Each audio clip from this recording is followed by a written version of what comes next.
like to thank all of you for being here tonight. I understand that parking was a little bit ridiculous, but you all persevered and got here, and we appreciate that. My name is Tom Squares. I'm the Regional Vice President for ACM.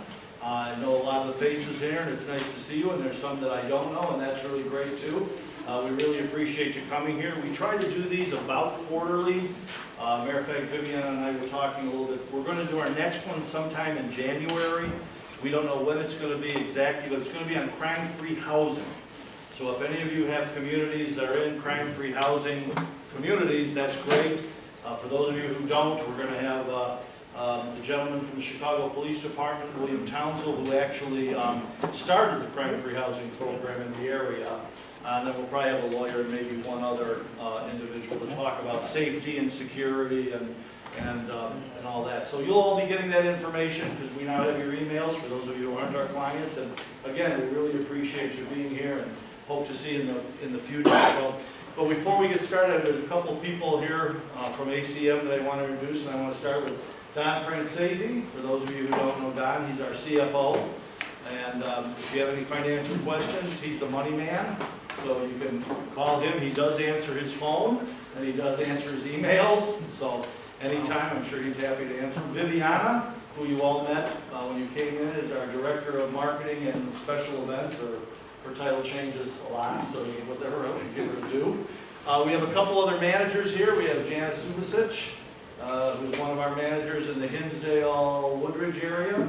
And Judy Ramos in the back here has got properties all the way from Naperville up to Streamwood and Downers Grove and a couple of places in between. So we appreciate them being here this evening also. So thank you to all of them, and again, really thank you to all of you for being here. I think the topic tonight is, two topics tonight are great topics. I think they're both very relevant. I don't think you can ever talk about financial statements enough. And Steve's going to do a terrific job, and I'm going to introduce him. And then a very important issue that you all need to be thinking about is appealing your real estate taxes, and Joanna and Mike are going to do a bang-up job on that too. So we're really honored to have all three of you here. Thank you very much. And so with that, I'm going to tell you a little bit about all of them. Instead of doing it at once, it's two different times, because we're going to take a break after Steve's presentation, give everybody a chance to run to the restrooms, and then we'll get that going with Joanne and Mike. So I want to introduce Steve Silberman. He's a CPA, and his company 48 hours ago changed to another company, so I have a big business card. I'm still going round and round. That's right. They chased him out of the old one. Markham LLP is a nationwide, or almost worldwide, I guess, accounting firm. So he's now not only going to have the great resources that they have in Chicago, but he's going to be able to pull in resources from other companies. And he's been with Frost Rutenberg since, the first company from what, 78? 1978. He's provided accounting and tax services and consulting services to the Community Association Institute. And currently over 400 associations Steve has worked with over the years. He's been a presenter for numerous CAI and ACT events, and actually I've had the pleasure of working with Steve quite a bit at CAI events, and we always have a great time doing our seminars. He writes also for Common Interest Magazine, which is a CAI publication, and he's for the Community Leader, which is CAI Wisconsin. He writes for that, Condo Lifestyles, which we have copies in the back. And the one stack actually just came out today, so you guys are getting literally Condo Lifestyles. I think I have an article in there too. And he does have an article in there, so hope you'll all get a chance to read that. And he'll autograph those at halftime. It's not worth it, anything for $25, he gets 5, I get 20. So, he also served for 6 years as a board member of CAI Illinois and Treasurer and Chair of the Finance Committee for 5 years. So he brings a lot of really relevant experience to this presentation. He's currently co-chair of the Finance Committee, and in 2012, Steve received the Olympus Service Award for his profound influence in the development of the Illinois chapter of CAI. So we're very, very honored to have you here. Thank you. And we're also honored to have our two real estate tax experts here, Michael Elliott and Joanne Elliott, and they are married. They're not brother and sister. They are married. They've been working together for 23 years. 23 years, okay. And happily married the same amount of Exactly. time. A little more. A little more than that, okay. Joanne is a partner, and she's been practicing law since 1984, and has focused her practice exclusively on real estate tax matters, and that's why we're very honored to have them here, basically since 1993. Joanne's practice is focused on representing community associations, hotel owners, and various commercial property owners. She's represented thousands of property owners before local assessors, county board of review, the property tax appeal board, and the circuit court of Cook County. Joanne has been involved in leadership capacities in several bar and trade associations, and is a frequent author and lecturer on real estate tax issues. She has also written educational material for the Illinois State Bar Association and the Illinois Institute of Continuing Legal Education, and we're also very fortunate to have her here this evening and share her expertise with all of you. Michael is also a partner of Elliott Associations. He's practiced He's practiced law since 1984 and concentrates his practice on the representation of community associations, hotels, and commercial properties in tax appeal matters. He's also represented thousands of property owners before local assessors, county boards of review, the property tax appeal board, and the circuit court of Cook County. He's also a frequent speaker. And has written many articles for a wide range of organizations in the property tax community. He is also involved in the legislative process and a founding member of the Illinois Property Tax Lawyers Association, and is frequently called upon to testify before committees of the Illinois legislature to provide insights on the impact of pending real estate tax legislation. We're also honored to have Michael here. They're going to take a topic that I feel could be very complicated, and actually they're going to make it very easy to understand. And I think really something that the two boards that are not doing now or not considering now will have a whole different perspective when the two of them are done doing their presentation. So I think, did you say you did want to take questions during, or? Yeah, we can start out, Okay. and if it gets too much, then we'll wait to the end. And with that then, again, thank you all for being here. I'm going to turn the floor over to Steve. Go ahead. Thank you, Tom. Okay, we have a real exciting topic here. Everyone loves to talk about accounting. So we're going to talk about understanding financials, which is an extremely important topic. Now, can I just see a show of hands here? I'm going to ask a question right off the bat. And just raise your hand. Who's responsible for the financial information of your association?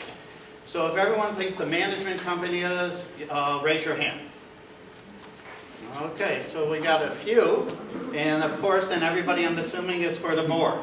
Okay, so we have a lot less than usual. It is the board that's responsible for the financial information. And what it is this is what I always tell everybody, your association is like your company. Okay, if you were the owner of your company and you were on the board of your company, you want to make sure you understand all the financial information. You know, as your company, that's probably one of your biggest assets. As an individual, this could also be one of your biggest assets. So you have to make sure you understand that you're responsible. You're having a management company come in and help you. But this is one of the key things, and that's why what we're talking about today is so important. Okay, so with financial statements, one of the key things about financial statements is that it actually helps safeguard the assets of your association. And what I tell individuals that, again, if this was your business, probably the two most important things to have a successful business or a successful association is, number one, is to have a plan. So your current year plan is your budget, your future plan is your reserve study, and of course, the next thing is your financial statements and understanding those financial statements. So we're going to get into why it's so important to understand why financial statements safeguard your assets of your association. So I'm going to ask a question coming up here, and anybody can shout out the answer. Provides users with information to make appropriate decisions for your association. What am I describing? Reserve study. Property manager. No. Provides users with information to make appropriate decisions. Correct. It's your financial statement. That's what we're talking about. So when we're talking about safeguarding the assets of your association, the first key thing is It helps you make appropriate decisions, because if you don't understand your financial position and what's happening with your association, then you can't properly manage it and have a successful association. Next question. Tool to enable you to be able to control, monitor, and review your association's operation. What am I describing there? Budget. That's true. That's one of the things. What else? Financial statement. That is one of the things also. Very good. What's the next thing? Financial statements. So I tricked you, because this is what we're talking about today. So those are, you got it. Those are the three things that I discussed right when we started. So all three of them. But it's your financial statements that help you control and monitor what's going on, and it helps you review what is going on a monthly basis, when you're getting your monthly financial packs, and of course at the end of the year when you get your year-end financial statement. Okay, one more. What am I describing? It provides your current financial position. Balance sheet. Correct. Oh, we're rolling now. The next one here. So you can see how everything ties in. Shows the association's financial activity for a specific period of time. Income statement. Perfect. Oh, okay, now we're on track here. Okay, so that's what we're talking, and that's why financial statements help safeguard the assets of your association. So when you're trying to understand your financial statement, there's basically 4 different things you have to understand. The basis of accounting you're on, the type of funds that you have, comparing actual to budget, and to me, one of the most important things is understanding the property, and who better to understand it but you as board members. So I'm not going to go into details of cash basis, modified cash basis. Everybody pretty much understand all of them, or should I go into it? Okay. So most of your financial statements are on a modified cash basis, which means you're recording your income when it's billed to earn, and mostly you're recording your expenses when they're paid. So we'll go into a few examples of that.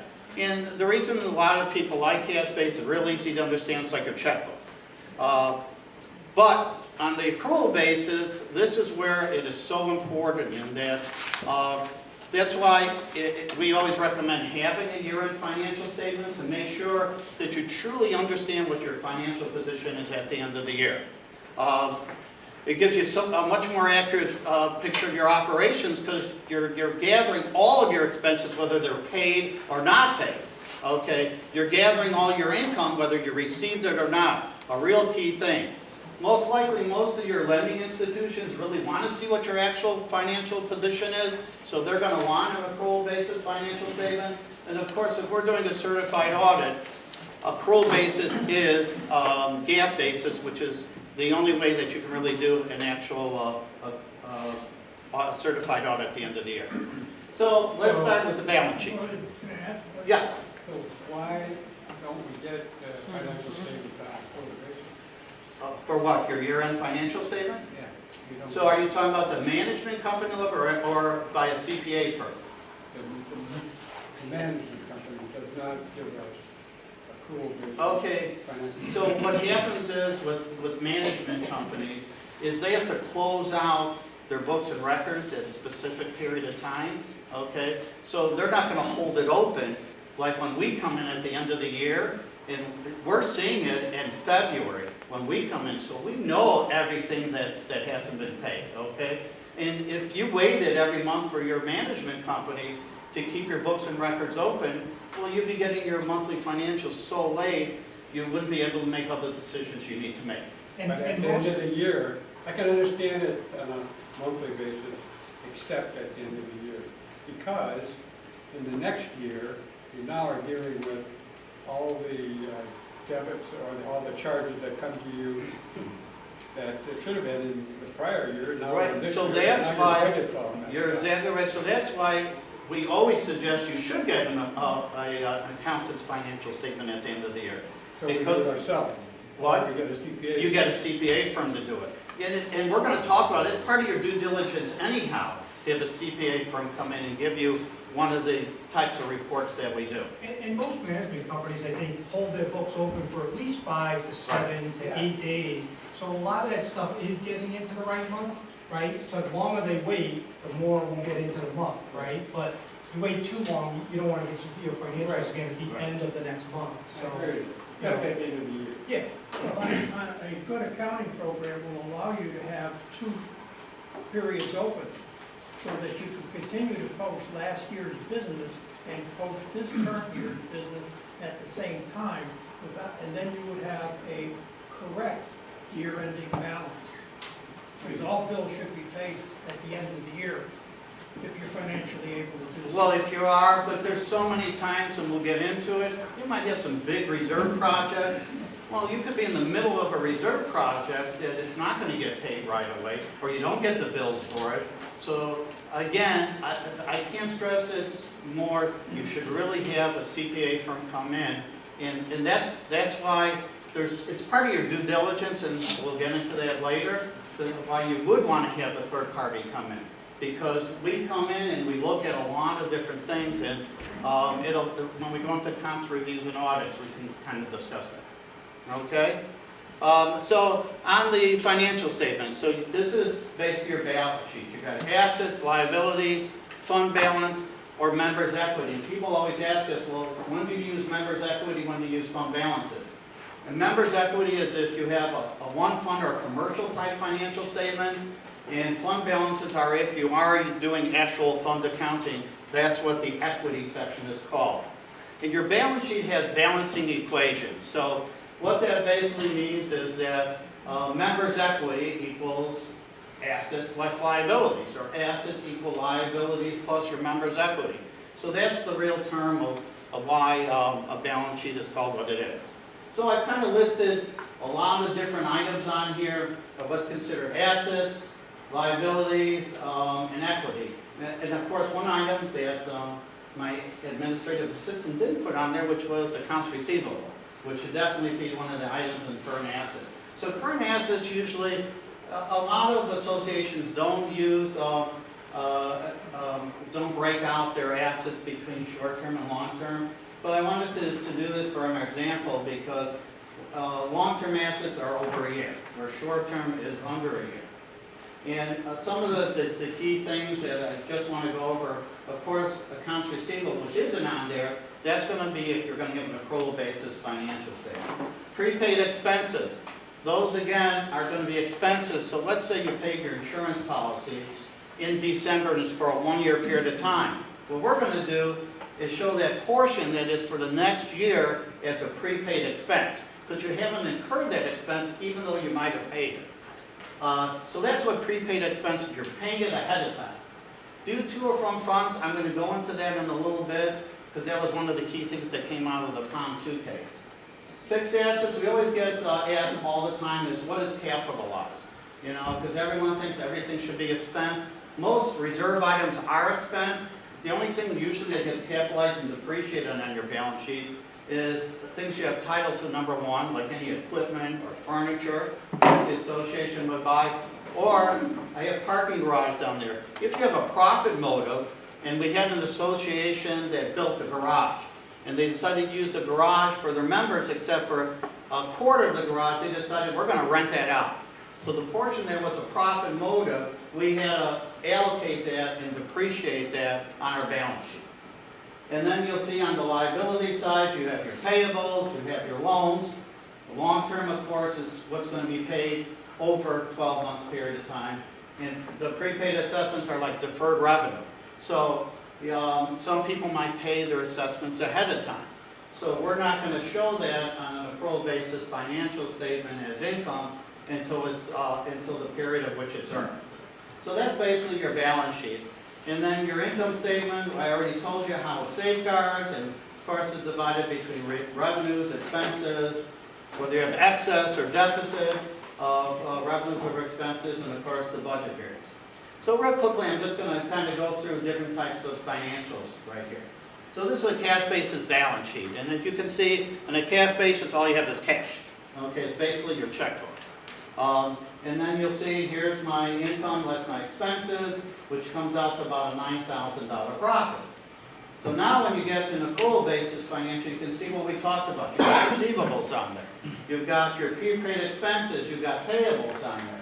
And again, this is a one fund, so you'll see it's members' equity. So now when you get down here, you'll see that the revenues and expenses have changed a little bit because now I've recorded my receivables and I've recorded some payables, so you get a totally different picture. Okay, so this is basically your true financial position right now, is really that 119 than what it was on the cash basis. Okay, the next thing I want to go over when you're talking about financial statements is the different types of funds. Because we all usually think about just the operating fund, and a lot of us think about the reserve fund, but there really are 4 different types of funds that you could be using or budgeting for on your financial reports. So the operating fund, I think everyone knows what that is, so I'm not going to go into any detail on that. The reserve fund, okay. One of the key things here is there are funds accumulated for major repairs or replacement for existing common areas. So it's not anything that you're going to build, it's for existing common areas. And one of the things I get asked all the time is everyone comes up to me and says, Steve, how much money should I have in my reserve fund? Should it be, $100,000, $200,000? And of course, I think probably most of you know, you have to have some type of reserve study. And we have a lot of associations, they don't want to spend the money to have a professional come in. They'll try to do it themselves. And whenever we see that boards try to do it themselves, again, you're really only looking maybe at the next 3 years or so, and they're not going far enough out, which is why we'll always suggest that they do have a professional study done. So I kind of listed here some of the real key reasons of why you should have a reserve study. And the first, of course, the Illinois Condominium Act says you should have reasonable reserves. So how are you going to determine that, except for by having some type of a reserve study? One of the things, and this is what the whole POM case was at, we're not looking at our bylaws and declarations enough. And that's what happened on all these issues on POM, is that nobody went and started looking at what their actual bylaws and declarations said. So I can't stress this enough. If you get anything else out of tonight, make sure you go back and look at what your bylaws and declarations say, because there are so many things in there, and it could say something about that you should have a reserve study. The other key items is future buyers. I can't tell you as an accountant how many of my clients come into my office and say, Steve, I'm thinking of buying into an association. I said, oh, that sounds great. And so they said, well, can you tell me, should I buy into this one? I said, well, what do you have? They said, well, nothing. I'll tell you the location. I said, well, that's great. I said, I don't know what that's going to do for me. So the first thing I always tell them is I'd like to get a financial statement and I'd like to see the reserve study. Because one of the key things on the reserve studies, I want to see, what does the reserve study say? Is the association following the reserve study? And then I can compare the reserve study to what they have put away, which then I look on the financial statements. So it's a really key thing, and I really think it helps the value of your association and the value of your property. And of course, banks, if they're going to lend to you, they want to see a reserve study and an updated one, because they don't want you to come back to them in 2 years and then say, okay, we got that loan, now we just found out we have another big project. So I think that's a really key thing, is that more and more banks are requiring it for lending. And with the reserve studies, I tell everybody on a professional study, you should have it updated every 3 to 5 years. But as board members, you should be reviewing that study every single year. And you should be reviewing it at budget time. That's really the key time to start looking at it. So the other 2 things, as long as I'm on reserve funds, that I just want to go over, is one of the key things we have so many associations forget about. And I do individual taxes. And one of the key things is that reserve contributions can be used as basis if you sell your association. So here you paid X amount of dollars for it. All these reserve assessments could be used as possible basis to reduce any of your gains. So I know most of you are going to say, well, we haven't made that kind of money to have any tax after all these years, but you never know. I mean, we've had people that have been in their association for 15, 30 years, 40 years, and it does come into play. But we always tell associations never give out tax advice. You can give them that information, but just give it to them on a sheet of paper and tell them to please consult their tax advisor. because there are some accountants that say it shouldn't be what's assessed, it should be what you paid out of your reserve fund. So that's why we always tell everybody, just put it on a sheet of paper and tell everyone. The next key thing when you're talking about reserves, which I think is another important thing, is having an investment policy. Such a key thing because you have new boards coming in all the time. You have that reserve study. You have to know what you're going to do. What is your plan? Is it basically looking at the highest yield? Is it safety? Is it liquidity? You know, and if you got projects coming out, you might want to be laddering CDs. So it tells boards coming in, here's what you've decided to do, here's why you're doing it. So again, that's another key thing. Okay, the capital improvement fund, I kind of talked about this before when I talked about the balance sheet. This is if you're going to build anything new. It should not come out of reserve. You don't know how many times we see people trying to use the reserve money if they want to build something new for their association. So again, this is something you're going to probably have to special assess, get a loan from a bank if you want to do any additional improvements to the association. And of course, Can I ask a question? yes, You're saying building a swimming pool, that's a little thing going on in our association right Mhm. now. Is that for a new pool or replacing it? no, that's for a new pool, okay? We're replacing it. So if you're replacing it, I'm assuming you must have had it in your reserve study or your reserve plan that said, hey, after X years, our pool's not going to be, we're going to have all the cracks, it's not going to be viable, so we're going to have to replace it in X number of years. So yes, then it would come out of your reserve fund. Absolutely. Steve, Yeah. I'm sorry, before you go on, so a question. If you're combining a replacement and an improvement at the same time, for example, let's say security system, you need to replace your security Right. system, but at the same time, you want to upgrade it. Okay. Would that be something that could come out of reserves or the capital improvement? What would be the? I think that would be more, because again, you're looking at updating it and you're replacing it because it's just not functional anymore. So it's something you've already had. So again, I'm assuming that when you're doing your whole reserve study and your reserve planning, you're looking at, hey, is this something down the line that we're going to have to eventually replace that we already have? So it's something that you have already. You're just, instead of fixing it, you're going to replace it. With an improvement? With an improvement. Yes, that you can still do out of your reserve fund. Okay. Would it be better then to have two separate accounts, one for capital expenses and one that would be reserved, taking care Well- of any of your major project Yes. improvements or Yes, and those that, types of things? yes, and that is exactly kind of what I'm saying, and I'm going to go into a little more depth in a minute there.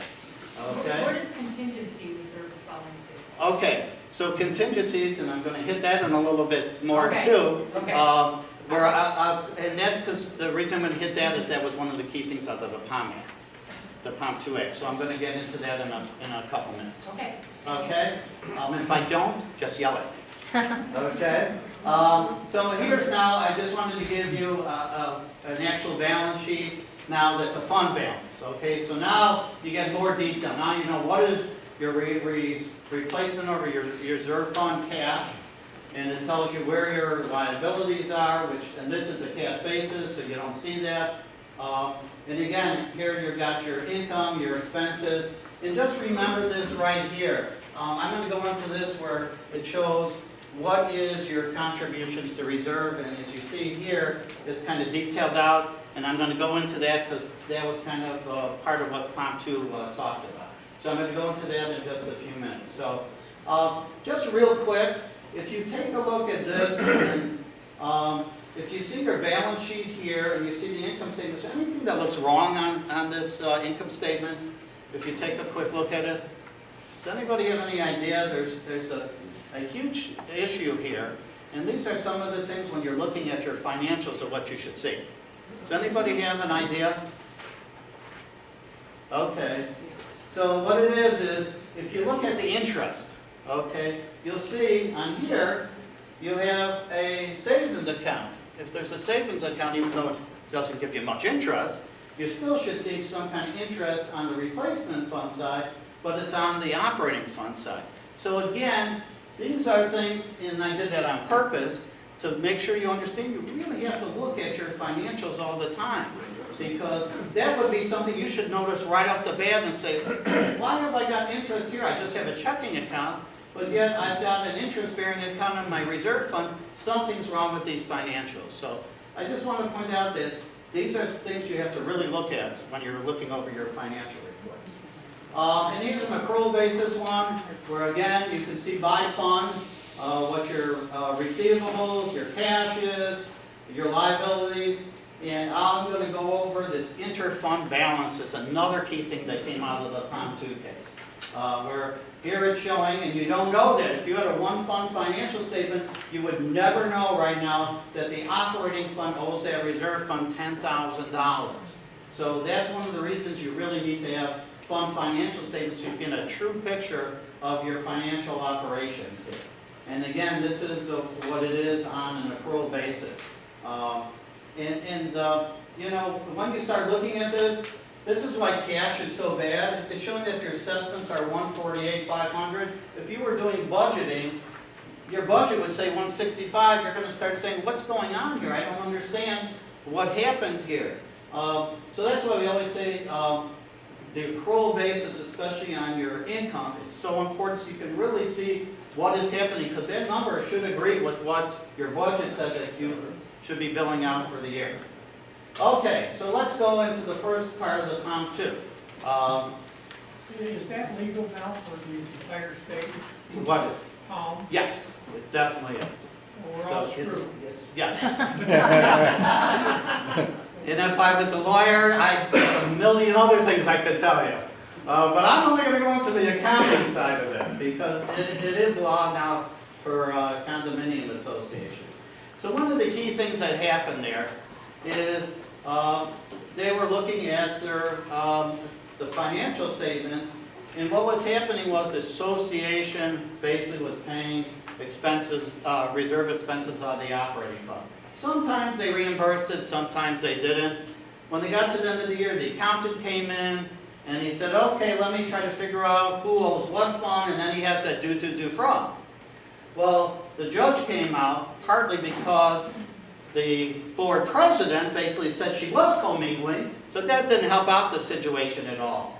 But even with that, the judge came out and said, hold everything. If you're not reimbursing, you know, right away for the exact dollar amount, you're really commingling your funds. So this, and when this first came out, everybody was going crazy. You know, I kind of hid in my closet to get away from everyone, because they were saying, oh, we got to open up separate reserve checking accounts, and you know, I think everybody kind of overacted. And basically, I think what the judge was really getting at is that we should be reimbursing every single month, not for a round dollar amount, not waiting till the end of the year. What we should be doing is reimbursing every single month for that exact dollar amount of that reserve expenditure that got paid out of the operating fund. So that when you get your monthly financial statements, you won't have any, either fund owing each other money. So I think this is a one really key thing is, and this is the first part of the accounting issue that came out of POM 2, is go ahead and reimburse on a monthly basis. Yeah, Jim. Addressing this commingling of things, should a unit owner be sending in 2 checks to the association? No. Because they're commingled right there. Well, yeah, but it's as long as they're sending in 2, then it goes to the management company that breaks it out. So as long as your accounting is breaking out, you don't have to have 2 checks. Okay? So really, to start with, they're commingled. Right, which is fine. That part's fine, okay? So then it needs to be broken out and transferred over if it is a reserve. And that's why you'll see every month that the association transfer money over to the reserve fund on a monthly basis for that very reason. Okay? So let's go to the next thing. So I just put on this slide that, oh, I'm sorry. We were also told by our accountant that when we pay something out of the, or if we have a bill that's being paid out of the reserves, okay? Right. We should literally pay a check out of the reserve account, not putting it into operating and then doing it that way. Well, if you have a reserve checking account, yes, We that would we be, ended up setting that. right. And that's what the people at the very beginning, Yeah, the ones that did it, set it up, and then we had other associates said, well, we're not paying for an additional fee to start Well, having our own separate reserve checking right, account. because before, we would end up taking it out of the reserve, putting it into operating. Right. Paying for And it. right, and that's what most associations have to do, you're exactly, but you actually are doing it the Yeah, way but that we were it's told, intended. like last year, Right. at the beginning of this year. Right, and that's, when it We first gotta do came it. out, that's what everybody was saying. Yeah. And that's probably the best way to do it. Right. It's just that it's not practical for all the associations to do it. So, but that's very good. You're the first one that I heard that did that. Yeah, Here I'm just talking about, with your reserve fund, besides just having your regular assessments, it could be special assessments, it could be a loan from a financial institution, a combination of all. So here's what I started saying is that, let's say you do have a big project.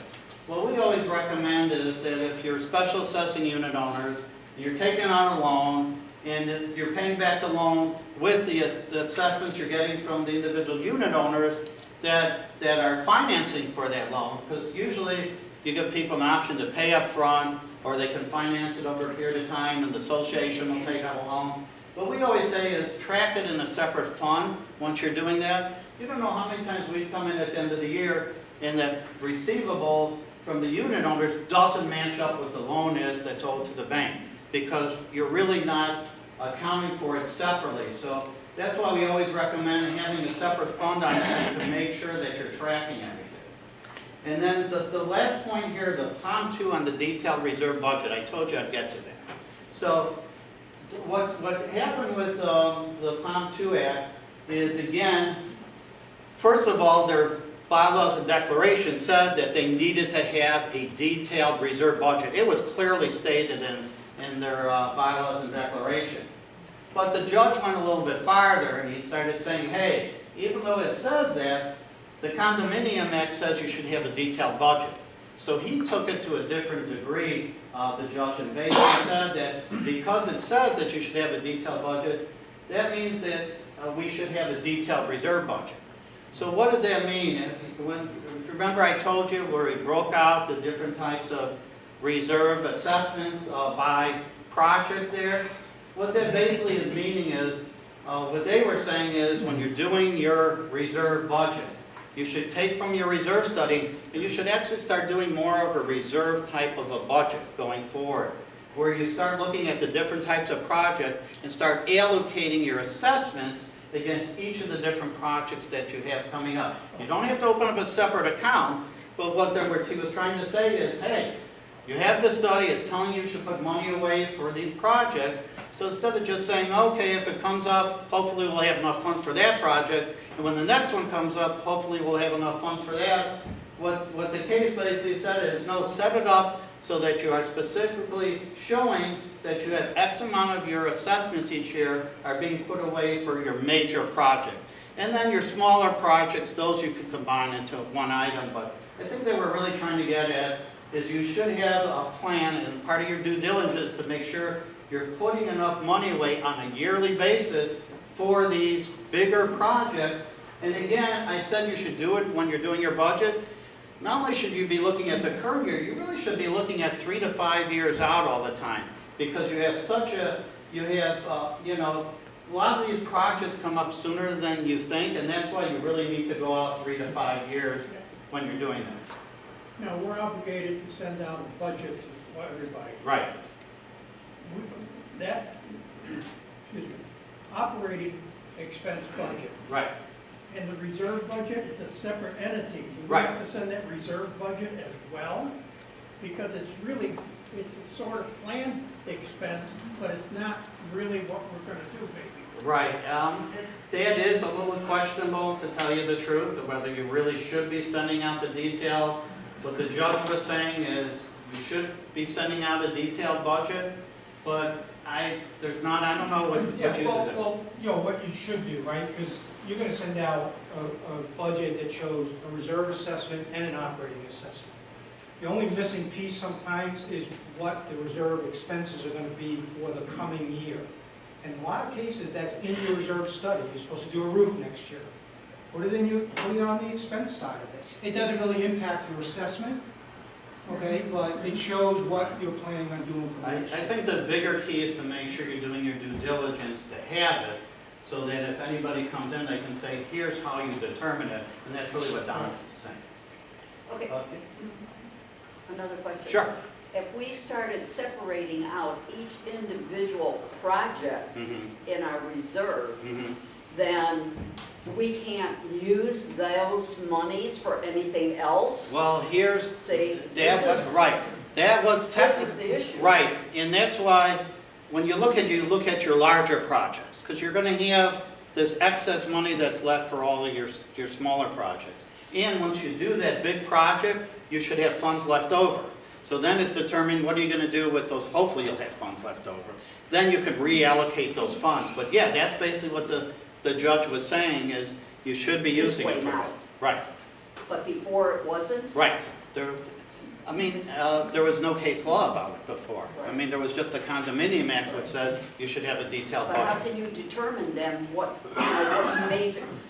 major things happen Well, that you did not plan for? well, that's why, we're gonna go Then into, how can you well, take care of Well, those again, things? some of these things go over years too, Right.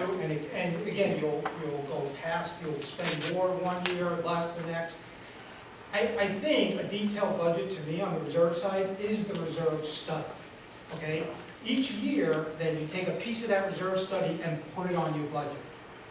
That's how I would do it. I would not try to track every piece of that reserve every year, because it's a nightmare. yeah, and that's why, Especially for us to have to do this every Right. day and every month and every year. You know, if you only gotta come in and look at something, once in a while, then fine, you can, put more detail to it. Yeah. But you right. can't do every day. No, and that's why, and I agree with Don, I'm talking about the larger projects, because you have those coming up. Yeah, you would go crazy if you did it for every single item. Right, I mean, exactly. you would spend half your time just detailing it out, and you'd drive Don crazy too. Yeah. And even if you were right The on, most, you would end up in a situation where you allocated money for that particular item, Yeah. you can't touch it. yeah, And- yeah. And The most important thing is, do you have enough in your reserves that match the reserve study fund at a particular time? And are you putting in that money that the reserve says to put in? If you got those two covered, you're good. Most associations don't though, they're always short. That's the key. That's Once the you're key. short, now you're in trouble. Right. Doesn't matter really what you do. And that's what we find so many times. Yeah, 90% are short in some Right. manner. Okay, so here's just an example of, here we have a financial statement where it showed a special assessment fund. So you can see, you can track it, the funds on your financial statement. Okay, the next key thing that came out of POM was regarding excess operating funds.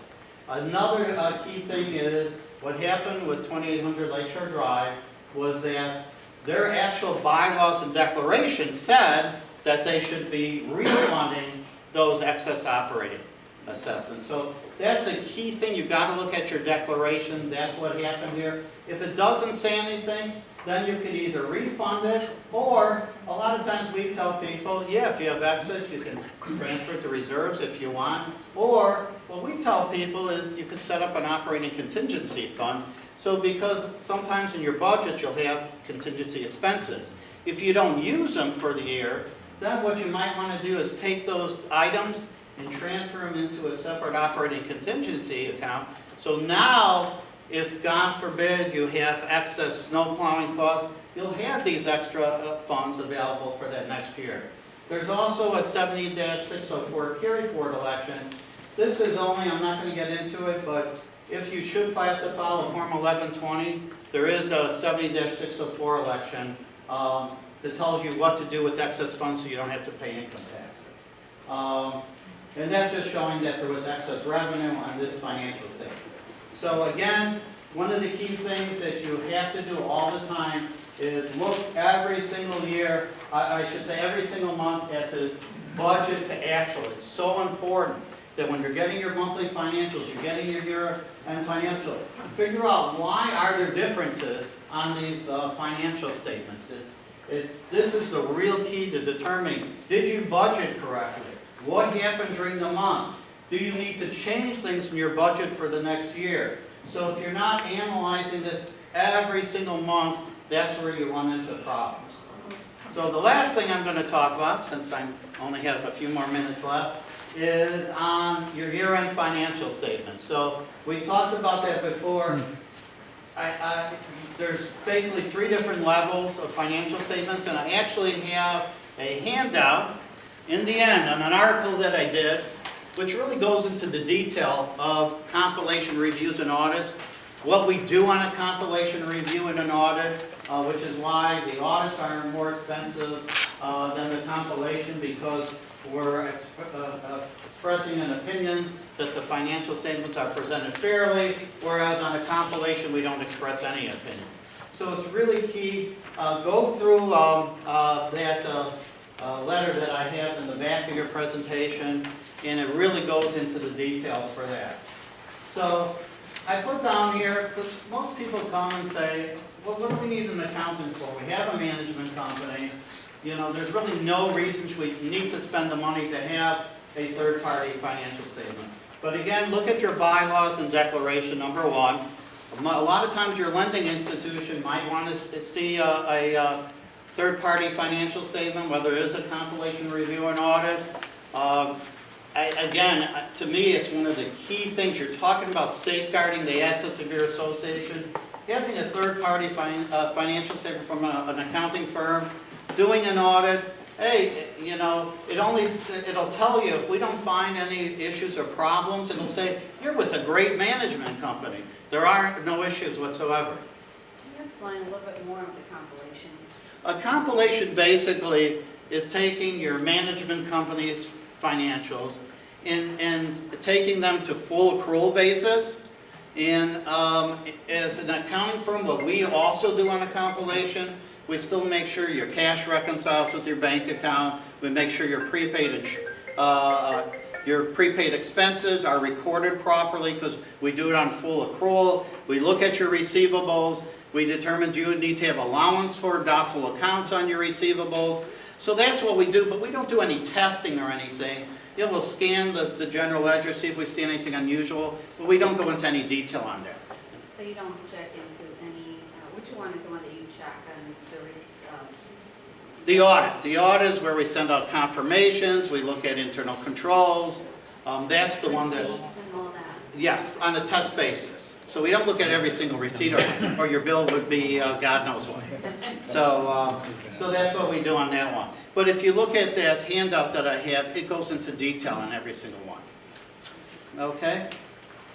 Is there any financial statement that you get that would allow you to know if somebody is stealing from you? No. No. What we can do, though, and we have found it many times, is we'll be doing an audit, and when we do testing, we do find things. We just found something this past year when we were looking at an association, and they had credit cards. And so we noticed some of the expenses were really high, and they have an office expense. So we kind of looked at this office expense that was real high, and we saw all these liquor bills in there. So we went to, and I think Tom knows about this. We went to, no, not in that regard. He remembers this case, I think. But what happened was, when we confronted them, they started saying, well, we have liquor at all of our meetings. And I said, well, that would be fine if it was one bottle, but how can you buy 10 bottles every month? And then we dug in a little bit deeper, and we saw there was furniture, so we started doing our due diligence and found out there was no new furniture. So it went from an audit, then we said, you know what we really need to do is a forensic engagement. That's where we start looking at specific items once we do find something on a certified audit. But that's why you don't necessarily find it, but if we're doing tests and we're looking at unusual things, it's usually somebody that steals, starts out small and they get bigger and bigger and bigger until you finally catch it. I'd like to know where to try and find something. Our management company charges us like a base management fee, which they auto debit. But then they gave a budget to the homeowners and said the administrative fee was $1,000 a year. But they've charged us over $15,800 in 8 months in admin fees. And I have check numbers, I'm a board member, so I have the check numbers, I mean, I'm actually seeing it. So Right. we know they're getting paid this money.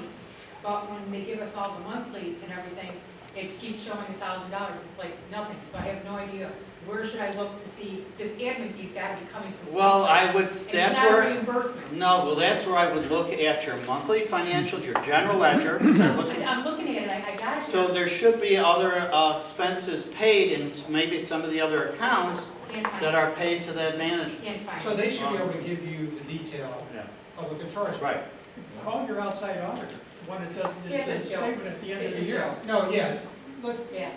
again, what you should do, okay, is, and you know, we have an admin fee, okay, and sometimes it's fine, and sometimes there's questions on it. They call us Why up don't and you give a say, detailed statement of how you came up with it? Um, And you're not budgeting $1,000 a yeah, year. sometimes it's not as detailed as people want, so they'll ask for more, and we'll go get more.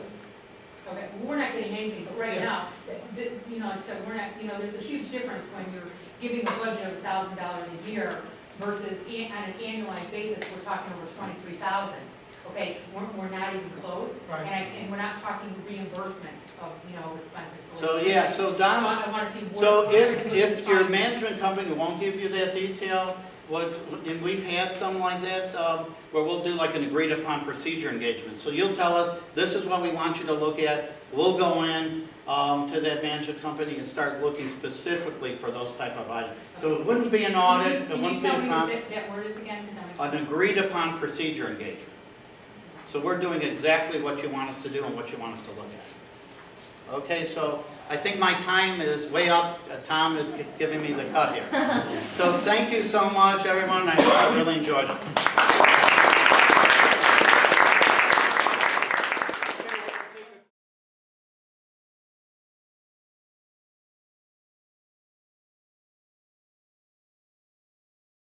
All right, thank you.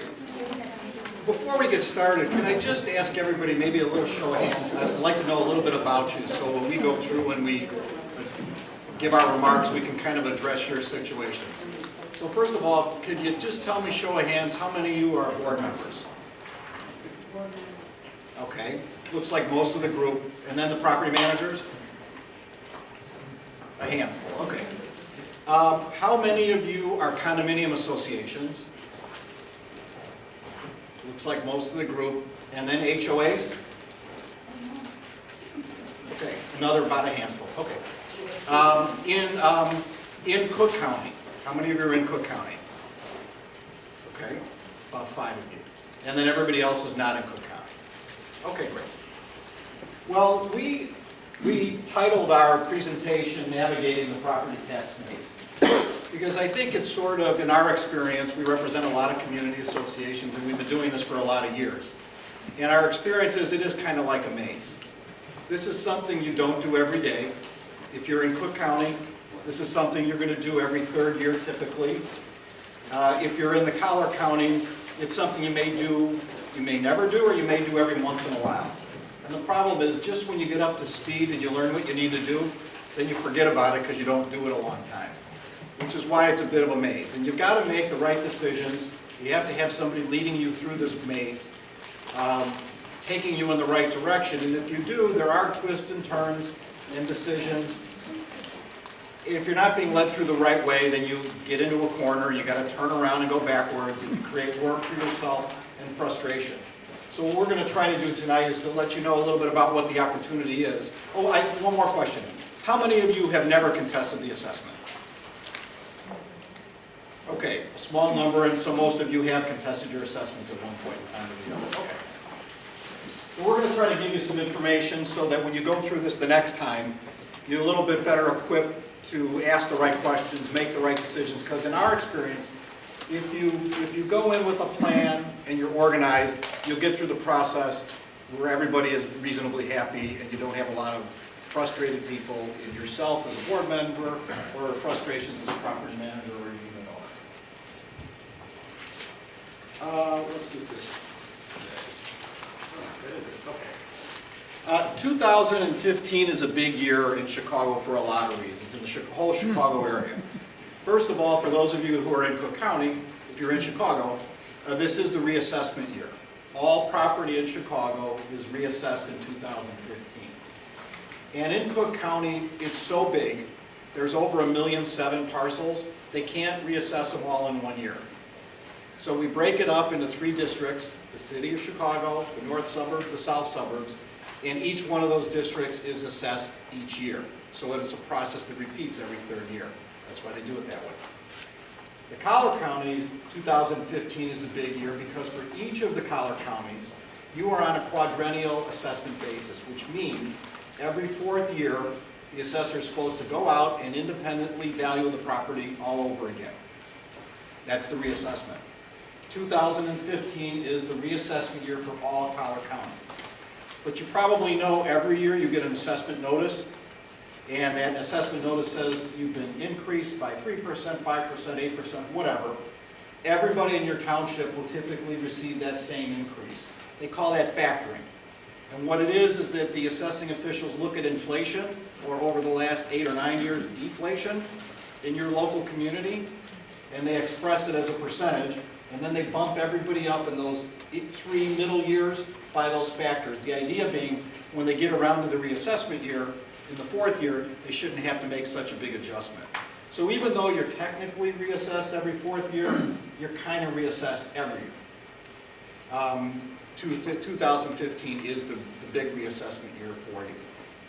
I think 2015 is also an important year because in normal markets, we all expect our property is going to be worth more tomorrow than it was worth today. And you know, for years, that's what we all believed.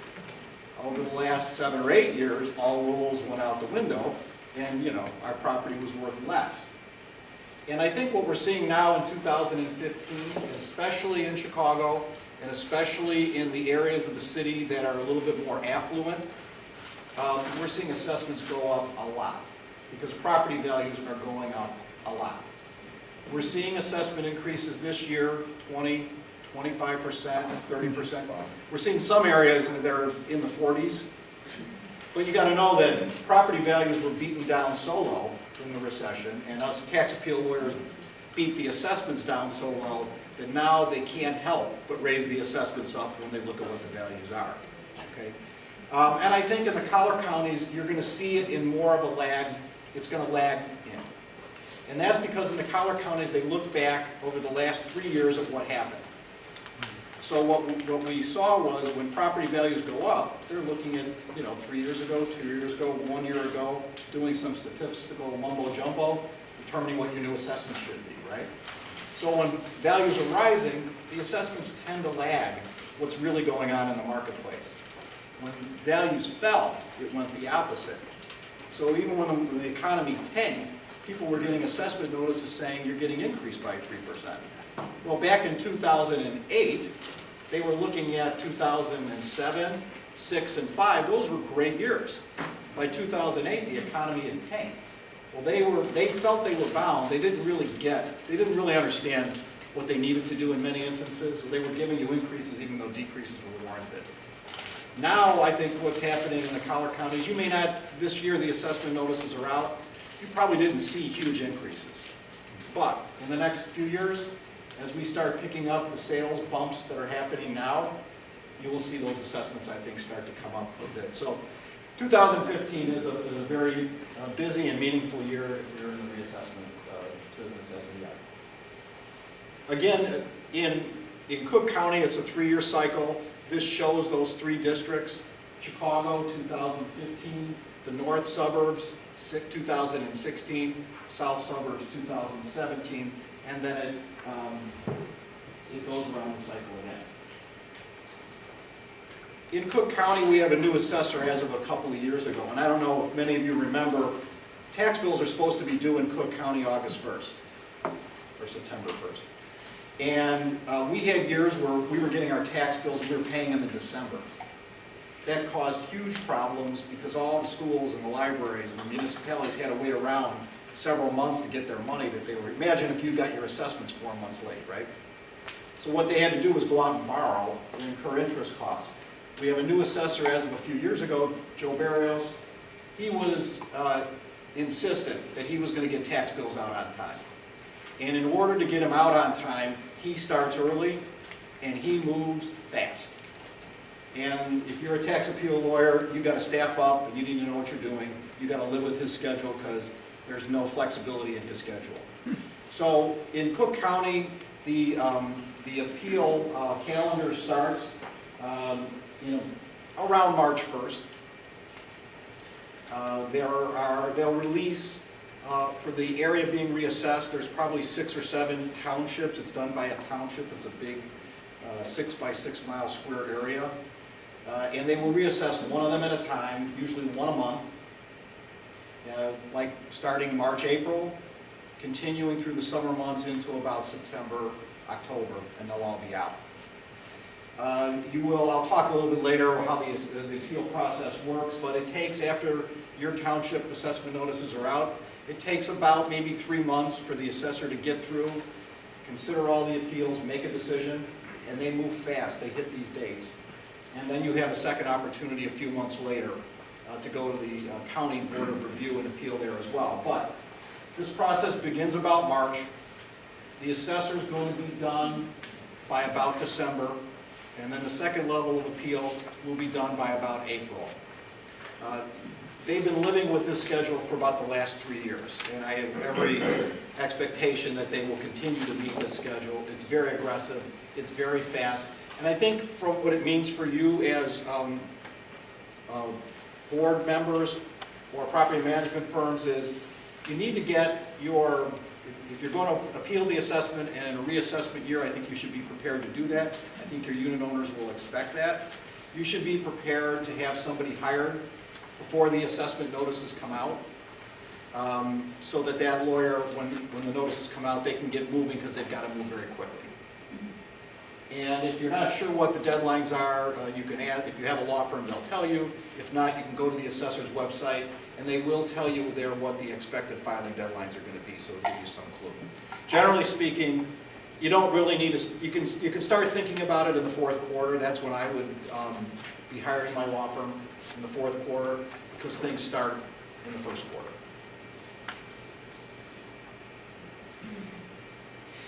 All right.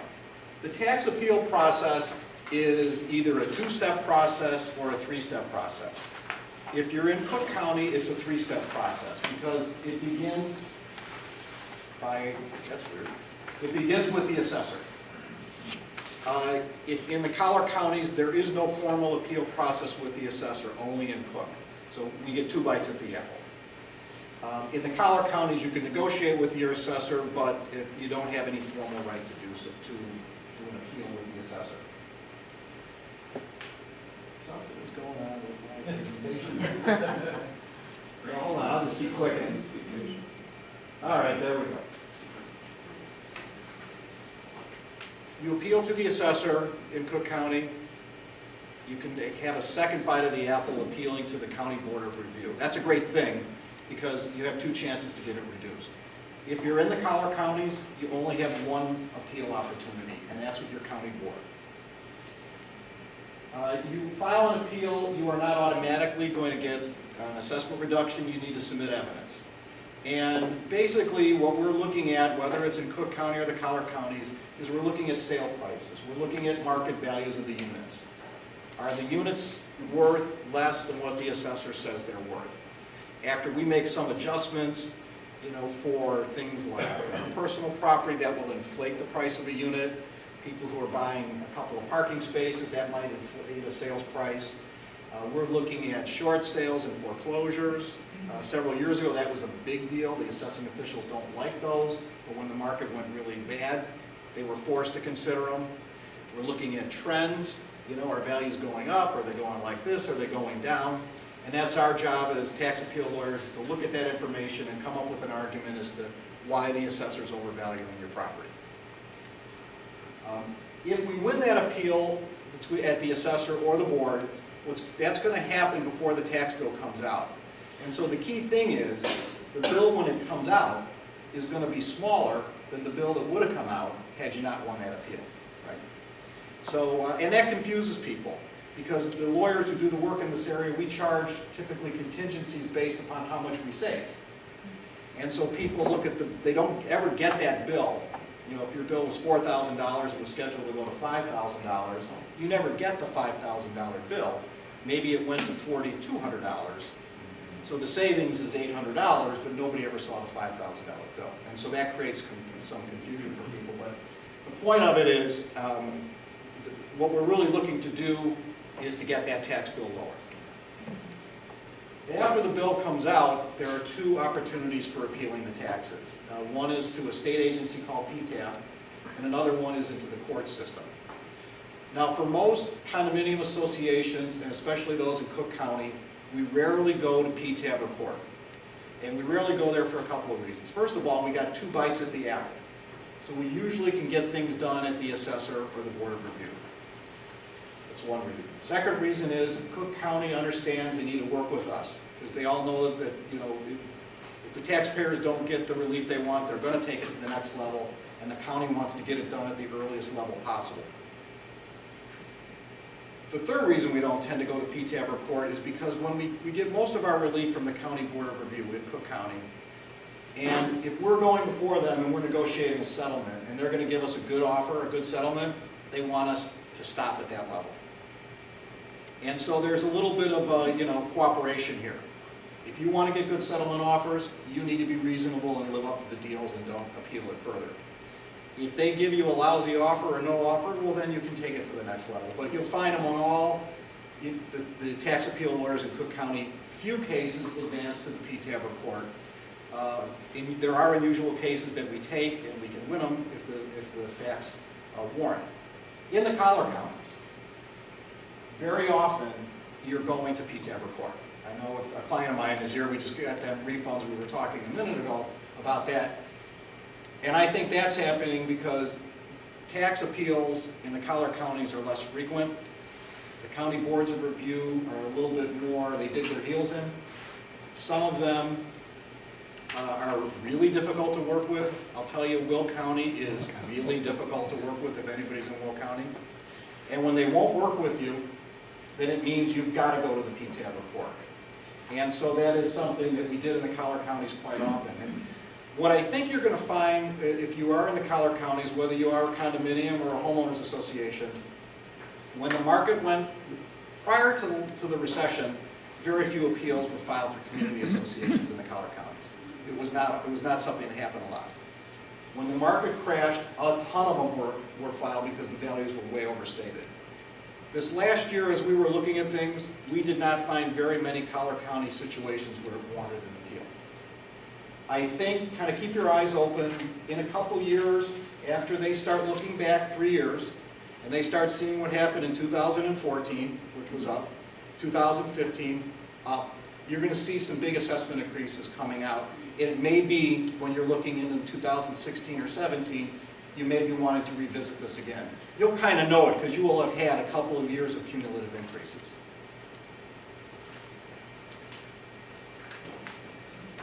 I won't get into this too much if you are taking an appeal to PTAB or court. You know, it's sort of like your kids when they want something out of you as parents, right? Everybody, you know, my wife and I work together. The kids know when they want some things, they go to their mom. When they want other things, they go to their dad. And it's the same thing, PTAB or court. One's the mom and the dad, and we sort of know that in some situations we'll fare out better in one than the other. Since all of you don't experience this too much, I won't spend a lot of time on it, but that's part of our job, is to decide, looking at your case, where we best off. Right?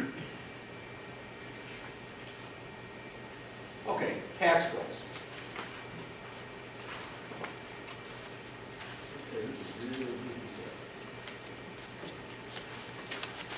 in Cook County, your tax bill comes out in 2 installments. The first installment comes out March 1st. The March 1st bill is always a half of the bill from the year before, or 55%, excuse me. Period, end of discussion. Whether you're filing an appeal or you're not filing an appeal, Whatever last year's bill is, you pay 55%. Consider it a down payment on what you're going to owe for the whole year.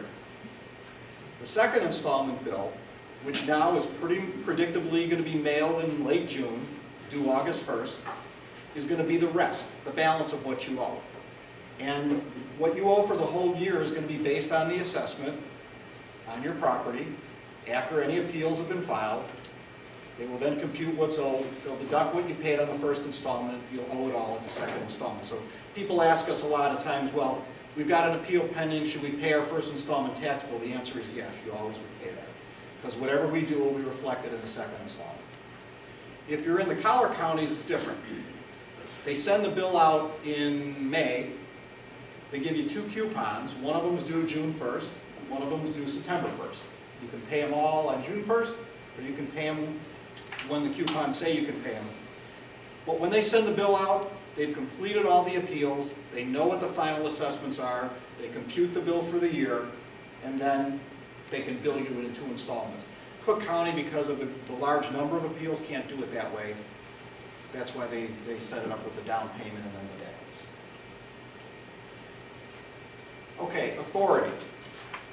If you're a condominium association, you have the right to file what's called a collective, I call it collective appeal, which is an appeal on behalf of everybody in the association. You have that right because the Condominium Property Act says you have that right. And the Condominium Property Act says that you can get the authority to hire a law firm to file an appeal on behalf of everybody if you have a majority vote of the unit owners or 2/3 vote of the board. We advise our clients to do this at the board level. I think that if you're an active association with an active board and property managers, that's where you make important decisions. And you don't need to go to your unit owners to get their approval to do this. It's something that you can do in a board decision, 2/3 vote. If you're a community, a homeowners association, who's not a condominium association, chances are you have no authority to hire anybody to appeal the individual homeowner's taxes. The only time you have that authority is if you're a condominium association, because the Condo Act says so. Now, we file tax appeals on behalf of, are you guys a condo association? Savannah? Savannah, no, we're home. You're a homeowners association, okay. So we filed on a lot of homeowners associations, but really what the association does is they kind of coordinate things, and they turn to their owners and say, would you like to participate? If so, sign up. And with their authority in that piece of paper, we can then go file on behalf of those people who signed up. And then those people get billed directly for the benefit of the services. So it's easy for condo associations, it's more difficult for homeowners associations.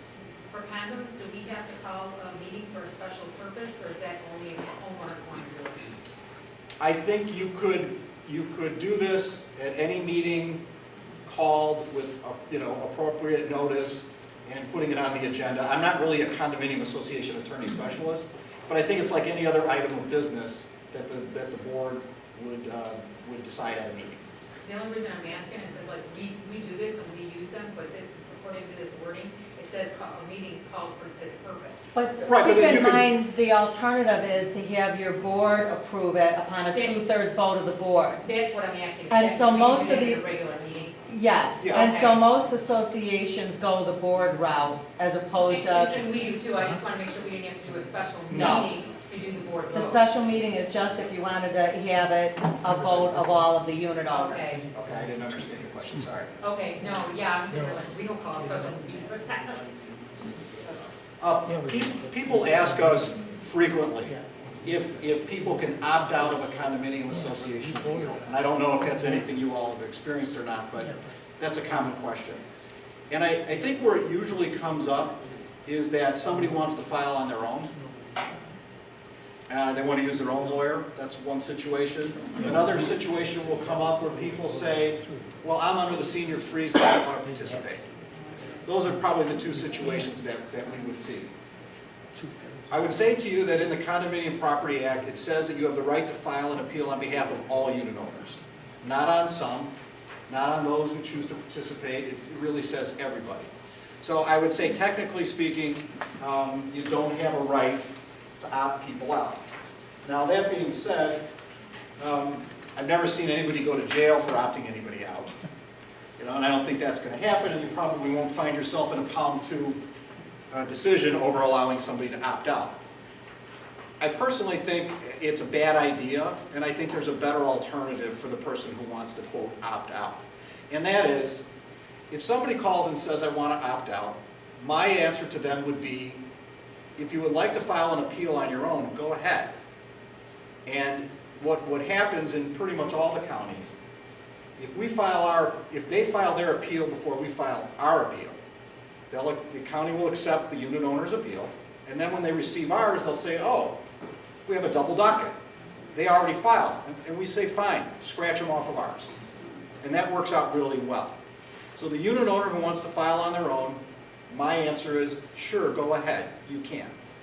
If our appeal hits first, and then the unit owner's hits, the county will notify us.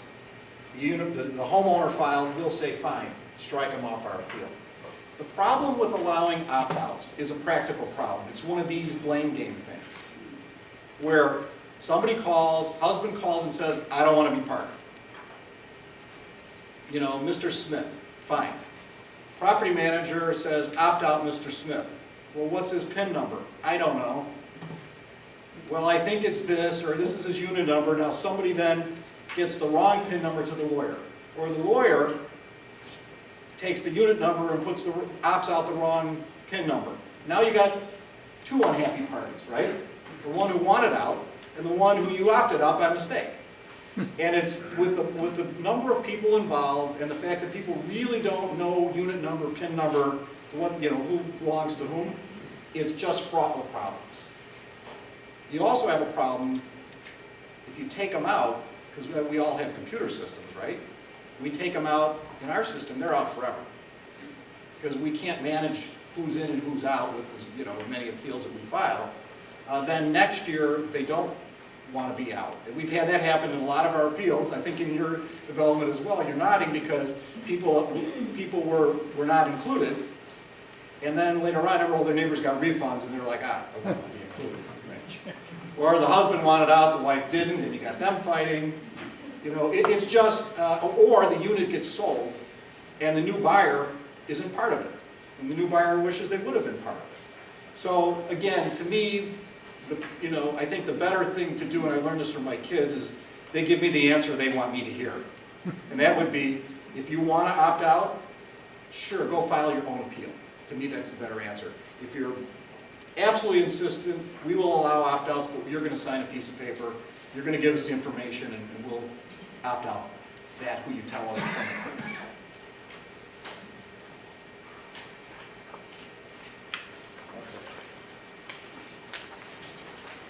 Okay. Mike. Next question is budget or bill back. I'll sit down and Joanne will take you through this. Since I know some of you have said you've gone through the process, I think you said you had gone through the process. Do you even know what budget or bill back means? Yep. Okay, good. How many of you in this room have budgeted for the legal fees to appeal your real estate taxes for your association? One time. One time. One person and one time? Not because we wanted to, one time. Okay. The question is, should we budget it and take it out of our operating expenses? Or when we get the result, the reduction, and we get the lawyer's bill, should we bill each unit owner their pro rata share? And it's really a question for the board to decide. However, we feel that budgeting is the preferential way to go. Now, I like the way that you answered that response because it sounded like you had an opinion on it. Have you both budgeted once and then billed back a second time? We've always billed back, and then one year we had a president who decided that they just wanted to do that. But her and I, we file our own appeals every year. We're opt-outs and we skip Cook County. We just go to the board of review and we win every time. Okay. So I don't want to budget because I don't have to pay a bill back because I do my own. Okay. The budgeting process typically makes it easier for the association though, because then they don't have the burden of having to send out these individual bills to all of the unit owners. A question that we often get is, well, how am I going to know how much to budget and when would I budget? And the answer to that is the process takes so long. If you looked at the dates that Michael was projecting on the screen earlier, you could very easily put this in next year's budget. And whatever law firm you're working with should be able to reasonably project for you what that number should be. And because this is a contingent fee, which means you don't pay the lawyer anything unless they're successful in reducing your assessment, if they don't reduce your assessment, there's not going to be a fee. So you're just going to have extra money in your budget. Why do people then choose not to budget? Because then there's no impact on the budget. And we do hear a lot of times from board members and property managers that they don't want to increase the budget. Especially during these difficult times, they feel that that could have a chilling effect on the saleability of the units. If they had to increase the budget anymore, they're on very tight schedules. So that would be one reason why you may choose to build back as opposed to building it into your budget. Why would you not want to build or budget? Because again, as I mentioned, it is extra work for the association and for the board members when you have to build back. And it also typically generates a lot of unit owner questions. And what I mean by that is when you send a letter out to your unit owners saying, we got you a reduction, and you don't send them a bill, generally they're just going to be happy and you're not going to hear back from them. Sometimes when you send them a letter saying, congratulations, we got you a reduction, and oh, by the way, here's what you owe it for the reduction, you'll get some questions. Where did the authority come from? The Condominium Property Act. I didn't want you to do this. Why did you do this for me? So again, typically if we are asked, what should you do? Should you budget or build back? Our recommendation would be that you budget.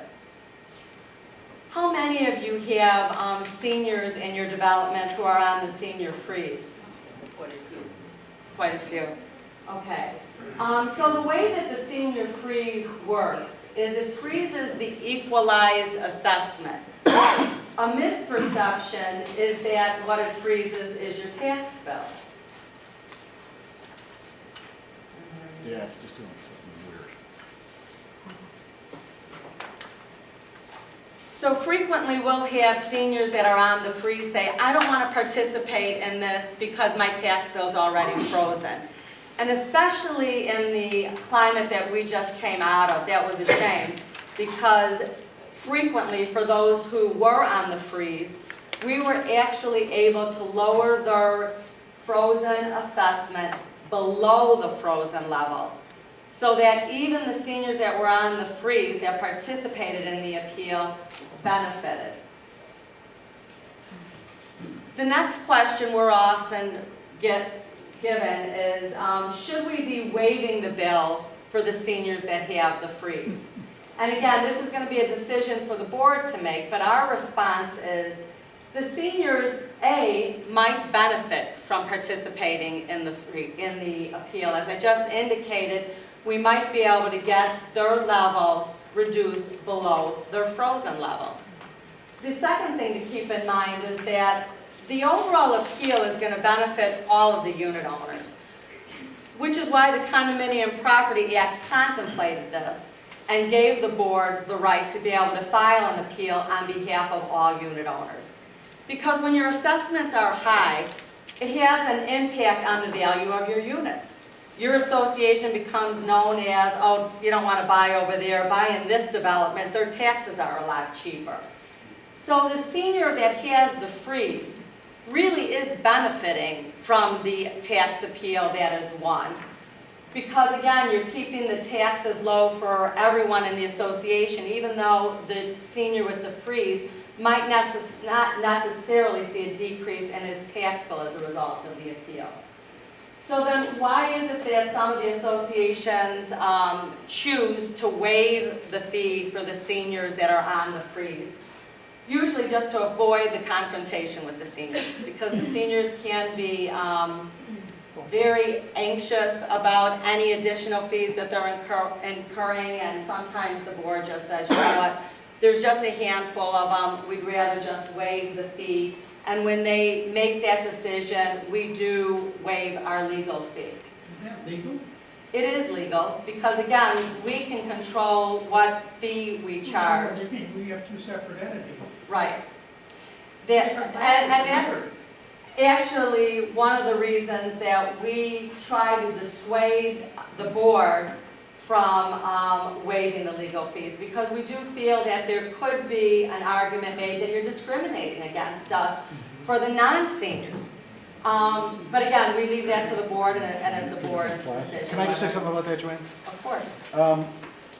When we first started doing a lot of condominium association appeals, and this issue would come up, and people would say, you know, you've given us this spreadsheet, we want to bill everybody back what they're owed, and we've got these seniors they don't want to pay. They're already frozen anyway, so you really didn't help them.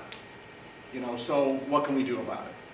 And I think when people are first faced with this issue, and by the way, if you're going to do an appeal on a condominium association, this is one of the hot issues that comes up over and over again. And when we first would talk to people about it, I'd say the knee-jerk reaction is, yeah, they shouldn't have to pay, they didn't benefit. But then after you start educating people, then they start asking the questions that you're asking. And I will say that over the years, as we've educated our clients on the pros and cons, we have a presentation that's supposed to show you that, but for some reason it's a glitch. But as we give people the pros and cons, more and more people come back and say, no, that's not right. That's not fair. Right. This is a community association. We do things collectively for everybody. They benefit in one way, shape, or form. And you will get many boards and many property managers who just say no. And a firm no tends to nip it in the bud. What I'll say, in my experience, is when you don't have that firm hand saying no, and it's like, no, kind of, maybe, sort of, all hell breaks loose.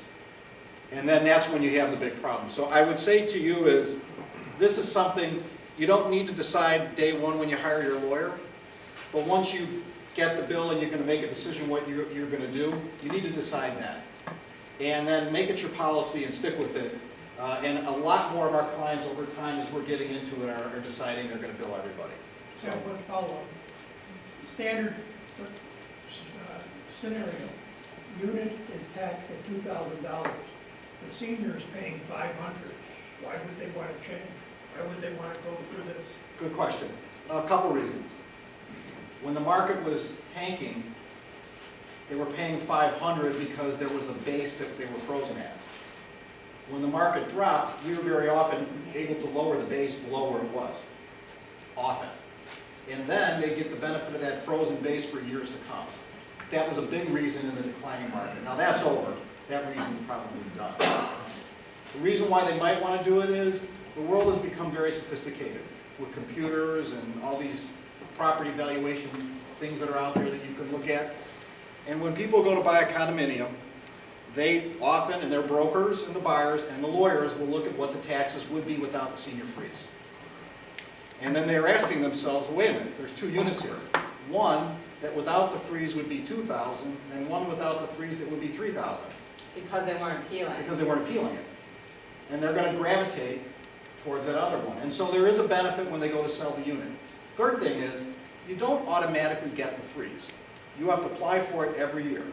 You have to meet a household income, $55,000 or less, and you might be well below that $55,000 if you're only on Social Security. Or you might be kind of near it. And one year you might get it, and next year you might not get it. And if you don't get it, you'll benefit. So the reduction we'll get will be good for 3 years. You don't know whether you'll get the freeze for all 3 years or not. So there is a benefit. So maybe half of the time the senior would not get a real benefit, at least today. A theoretical one when they sell, but the other percentage they might. So how do you justify to the homeowners, like in our association, we have 10 different units and they drastically vary. So the people that own the bigger units and they get a reduction, they would actually be paying more money, if we individually bill them versus the people that own the smaller units and don't save as much. Well, but the savings, when we get a reduction, and our clients ask us, we give them a spreadsheet, we break the reduction and the savings out by unit. So in this example, But if we're budgeting, but if you budget for, and put it into our budget instead of individually It- billed. It's all based on common area percentages. So in other words, if the larger unit owner has a larger savings, they're probably already paying a larger percentage, common area percentage. So the budgeting amount is going to be equivalent to what they would be paying even if they were billed back. Does that make sense? So in other words, if I have a larger unit, I'm going to be paying a higher monthly assessment, right, than the smaller unit, and I will... But not everybody wins on all these. No, that's not true, because the way that these appeals work, it's the gross number for the building that's reduced, and then that We have 10 savings... associations. Pardon me? We have 10 associations, so not all associations win. Okay, so then you have 10 different budgets as well. So in other words, the only ones that would get bills are the associations that won. You don't appeal on behalf of a master association, you appeal based on each of the individual associations. Right, but we budget from the master board. It comes from the master board, but not everybody, not all individual 10 all win. That's how it's unfair. Okay, because that's not typically the way that it would be done. Typically, the budget would be at the individual level or at the association level. Are there any other questions regarding budgeting or bill back or the senior freeze? So the next thing that we wanted to talk about is special situations. Situations where it's not your typical just market value argument. So for example, in Cook County, we have a phenomenon called the 399s, which means that if I'm a condominium association unit owner and I have 7 or more units, they will actually value those units as though they were income-producing properties, and they even classify them differently. So instead of them being classified as a 299, those units are classified as a 399, and they are valued differently, and usually lower than the 299s. So it's important when we send out a questionnaire to the property manager saying, hey, do you have any units in your building, or any unit owners in your building that own 7 or more units, that they bring that information to our attention. Sometimes they have it, sometimes they don't. This was more important in recent years when you had developers who were stuck with units, and so frequently they might have sold half of the units, but then they couldn't sell the other half, and they were renting them out. And that's why in Cook County, the assessor started treating those units differently. Michael touched upon short sales and foreclosures. Again, historically, the assessing officials would say that they would not consider those, that they considered those distressed sales. They didn't think they were reflective of market value. In more recent years, we've been able to successfully argue that in many developments, there were so many foreclosures and short sales that they were actually setting the market. And the assessing officials, in fact, agreed with us and accepted those sales as evidence of what the value was for the overall building. Common area percentages. Usually the developers do a really good job at the outset in allocating the correct common area percentages for each of the units. As you probably know, it's not based purely on square footage. The developer takes other things into consideration when he allocates the common area percentage, and he tries to make sure that it's reflective of the value of the unit. So a penthouse unit might not necessarily be based on square footage. They might get a higher common area percentage because they have this phenomenal view. But sometimes when they get that wrong, it requires us to file a special appeal for that particular unit whose common area percentage is too high. Because when you use that traditional method that I just described, which says, okay, the condominium building's worth $3 million, this unit has a 50% interest in the common area, therefore it's worth $1.5 million, that may not necessarily be true. So again, we focus on, is the common area percentage right for this development? Vacancy. If it's a newly constructed development, we're going to need to know about that, because if the developer hasn't sold 50% of the units, we can go in and get a vacancy reduction for those units. Fire. If there were units that were subject to a fire and therefore they had to be evicted from the unit until the unit was habitable again, we would be able to get that particular unit a vacancy reduction. Do any of you even have buildings that have commercial units, storefront units? Okay, so in the situation where you have a commercial unit, again, they're going to be valued completely differently. So we're going to need to file a separate appeal for that commercial unit. It'll probably be valued based on an income analysis if in fact it is a rental unit. If it's an owner-occupied commercial unit, we might actually have to have an appraisal done on that unit. But again, we'll be asking for different types of information and treating those units differently than the residential units. Filing every year, Michael touched upon that. Again, years ago, especially in Cook County, we would only file these appeals once every 3 years in the reassessment year, and that's because values were going up. So it wasn't in our best interest to file in the second or the third year because those more current sales would be considered, and those sales would be higher, and they would indicate a higher value. But again, in recent years when the values were doing this, it was very common for us to file not only in the first year of the reassessment, but in the second year and the third, and we kept getting them beaten down more and more each year, which is why Michael alluded to earlier, this year in 2015, it's going to be much more difficult for us to eliminate the entire increase because we've been beating these assessments down. And when I talk about assessments, I'm assuming that you all understand I'm talking about the real estate tax assessment, which is what, of course, the value, it's based on the value of the unit. So again, do I see us filing every year in the future? No. But I have to say, this year, we had many successful appeals in the northwest suburbs where this was the third and final year of the reassessment. And then in 2016, of course, they'll be reassessed again. Parking spaces. When you have separately deeded, separate pins for your parking, it's important that you make sure that your attorney is aware of that and that they're taking that into consideration when they do their sales analysis. Because if a unit's sold for $100,000 and that unit's common area percentage is 10%, and they're saying, okay, then that sale is indicative of a building value of $1 million. If that unit sale also included a parking, then they need to add that common area percentage in to derive the correct overall value for the building. Otherwise, they could be overstating the value for the building. So very important that the attorney makes sure that he is including all of the parkings that are sold with that property in his analysis. Communication. We found over and over again, communication is the key to a successful process. And what I mean by that is as soon as you've hired your attorney, send the unit owners out a letter letting them know that an attorney has been hired to file the appeal on their behalf and that there's nothing that they need to do.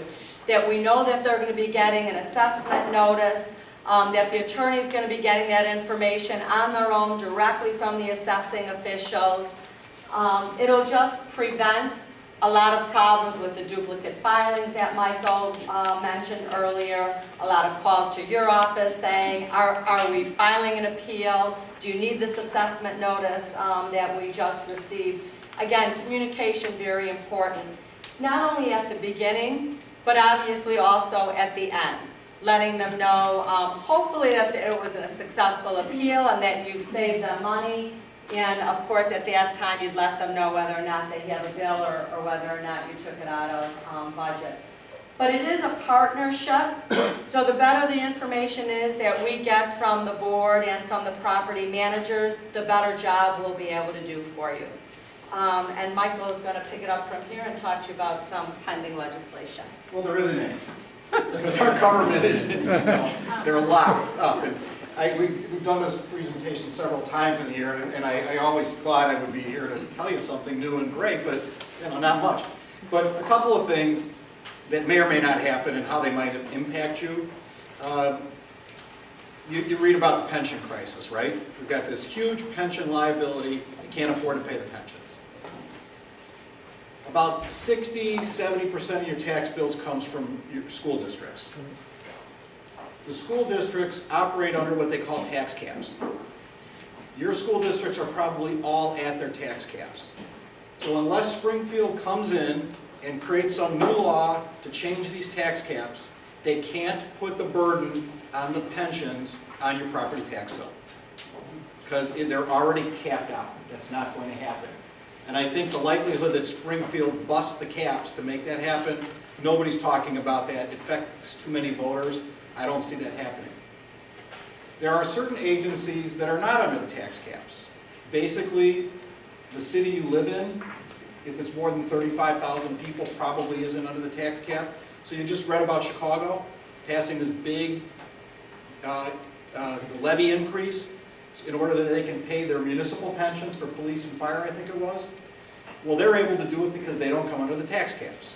So Chicago homeowners are going to see, or all Chicago property owners are going to see a big increase in those pensions. So good news, we probably won't see too much of that unless they start monkeying around with the laws. But then we'll see other little gimmicks come out. Now they're talking about raising the homeowner exemption in Chicago so that people with homes under $250,000 in value are shielded from that increase, but it'll shift it to everybody else. So who knows? They're not talking, they're not acting. I guess maybe if they're not acting, they can't hurt us. We don't have a lot of time here, but I at least want to address the one question that gets asked over and over and over and over again. And if you are a community association that appeals your taxes, and if you build back your unit owners, a certain percentage of them are going to ask you this question. And that is, where's the tax savings? Okay? You told me you saved me $500. I compared this year's bill to last year's bill, and I don't see the $500 savings. And the answer to that question is, as I said earlier, you never saw the bill you didn't get, right? If you saw the bill you didn't get, and you compared it to the bill that you got, that's the tax savings. Comparing this year's bill to last year's bill is just a coincidence. If you're a client of ours, on our website we have something called the tax savings calculator, and our clients, they can plug in a PIN number of any of the units in the development, and it'll calculate the bill you didn't get, and it'll show you what that tax savings is.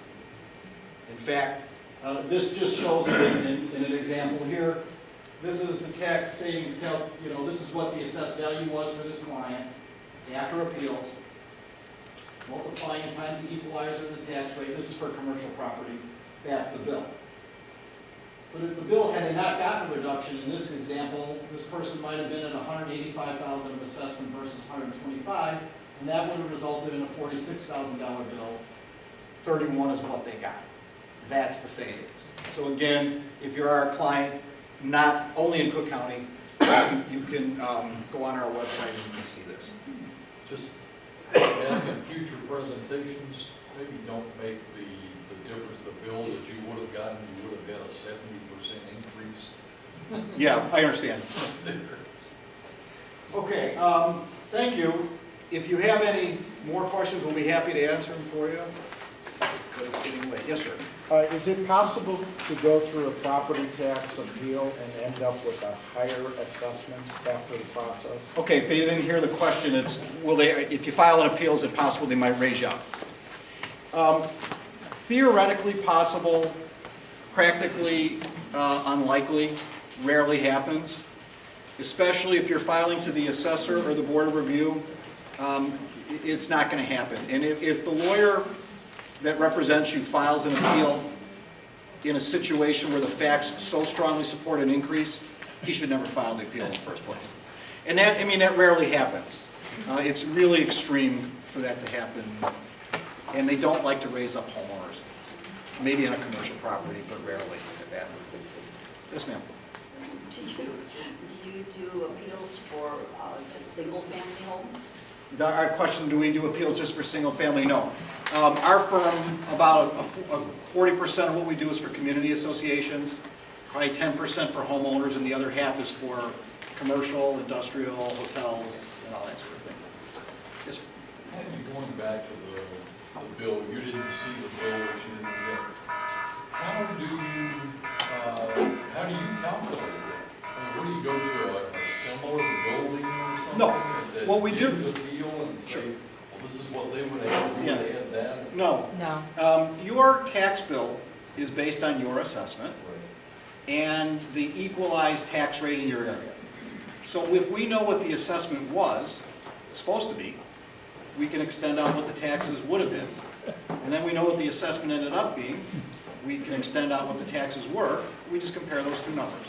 So when we report back to our clients, now in your case, we got you guys refunds, so it was clear, this was the check, the refund check. But when we get it reduced before the bill comes out, we can provide a spreadsheet and say, this is what the assessment was, starting, this is where it ended, this is the assessment savings, time to tax rate, tax savings, and we do it by unit. Okay? All right. I'd like to thank Michael and Joanne. I'd like Thank to you all. also thank Steve again.